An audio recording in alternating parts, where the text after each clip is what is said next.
Bonjour et bienvenue dans ma cuisine. Aujourd'hui, je vous emmène à la découverte d'une douceur incontournable de la pâtisserie orientale, la besboussa. Ce gâteau à base de semoule est simple à préparer, ultra moelleux et imbibé d'un sirop parfumé qui lui donne un goût irrésistible. Et sur cette vidéo, je vais vous montrer comment la réaliser avec un seul œuf. Avant tout, moi je beurre et je prépare mon moule. Je le beurre généreusement et je le farine par la suite. Je vous conseille de le fariner avec un peu de semoule, comme cela. On la répartit sur toute la surface du moule. Et je passe à la préparation du sirop. Dans une casserole, je mets 160 g de sucre, 180 ml d'eau.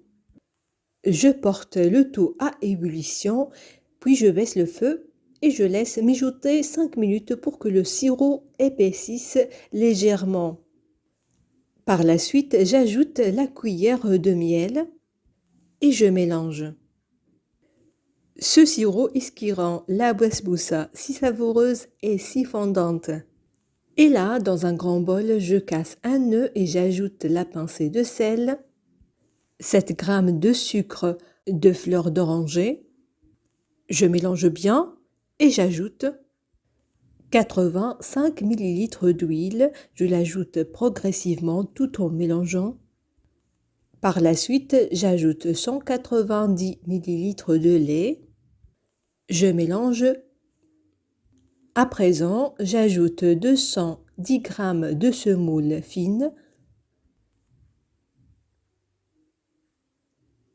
et 50 g de farine. Puis, j'ajoute 8 g de levure chimique. Je mélange doucement pour obtenir une pâte lisse et homogène. Vous voyez, c'est bien simple la recette.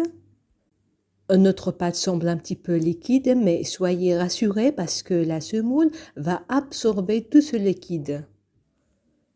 Je verse ma pâte dans le moule qu'on a bien bourré tout à l'heure et bien fariné.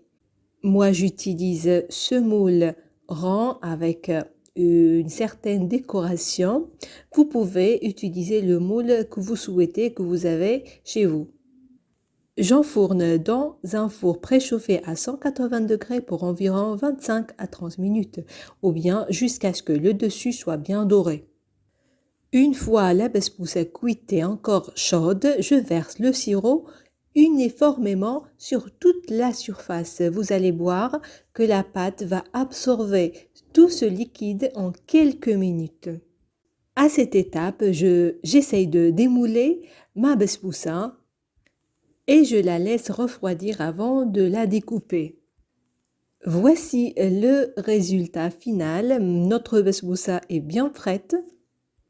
Vous pouvez, si vous le souhaitez, ajouter des amandes, des noix pour décorer.